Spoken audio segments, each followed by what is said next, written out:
მოგესალმებით კოლეგებო, გილოცავთ სესიის დაწყებას. პირველ რიგში საქართველოს კალათბურთის ნაკრებს მინდა მიულოცო ისტორიული წარმატება.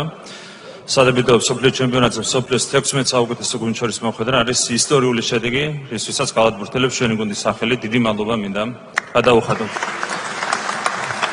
მადლობას ვუხდი ნაკრების თითოეულ წევრს, განსაკუთრებულ მადლობას ვუხდი ნაკრების კაპიტანს და ლიდერს თორნიკე შენგელიას, რომელმაც ამას ისტორიულ წარმატებაში განსაკუთრებული წვლილი შეიტანა. მადლობა ნაკრების მწვრთნელებს, მადლობა საქართველოს კალათბურთის ეროვნულ ფედერაციას და მის პრეზიდენტს, ჩვენს კოლეგას ვიქტორ სანიკიძეს. ასევე მადლობა მინდა გადავუხადო ქართველი კალათბურთელების ყველა თაობის წარმომადგენლებს, რომლებმაც საკუთარი ნიჭით და თავდადებით მოიტანეს ქართული კალათბურთის დღევანდელი წარმატება. საქართველოს ეროვნულ ნაკრებს უსურვებ დიდ წარმატებებს მომავალში, ასევე წარმატებებს უსურვებ ჩვენს რაგბისტებს. რამდენიმე დღეში იწყება მსოფლიო ჩემპიონატი და წარმატებები მათ. მოკლედ შევეხები პოლიტიკურ თემებსაც. როგორც მოგეხსენებათ, ევროკავშირის ერთ-ერთი რიგით პირველი მოთხოვნა არის დეპოლარიზაცია. ამ ფონზე ჩვენ ნახეთ, რომ ჩვენი პოლიტიკური ოპონენტები ტრაგედიებსაც კი ქვეყანაში პოლარიზაციის გაღვივებისთვის იყენებენ. გაუგებარია, როგორ უნდა განხორციელდეს საქართველოში ეგრეთ წოდებული დეპოლარიზაცია, როდესაც ოპოზიციის რადიკალური ნაწილი ახერხებს და ბუნებრივ კატასტროფებზეც კი პოლიტიკური ქულების დაწერას ცდილობს.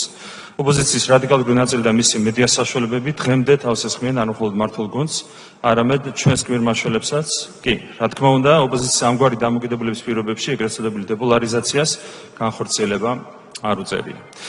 ასევე მოკლედ შევეხები იმპიჩმენტის თემას. როგორც მოგეხსენებათ, ოპოზიციის რადიკალური ნაწილი ცდილობს ნებისმიერი მოვლენა სარგესებურად წარმოაჩინოს.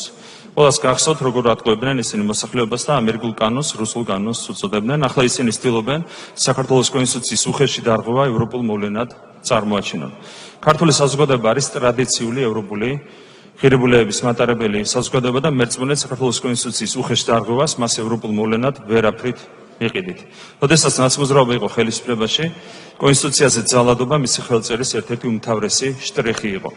შესაბამისად ლოგიკურია, რომ კოლექტიური ნაცმოძრაობა ლელო გახარიები, ჯაფარიძის გირჩი და სხვები დღეს ოპოზიციის რიგებიდან ამ ხელწერით მოქმედებთ. ქართულმა საზოგადოებამ ეს ძალიან კარგად იცის და მერწმუნედ კონსტიტუციაზე მოძალადე პოლიტიკოსებს ხელისუფლებაში ხალხი აღარასდროს დაგაბრუნებთ. დიდი მადლობა.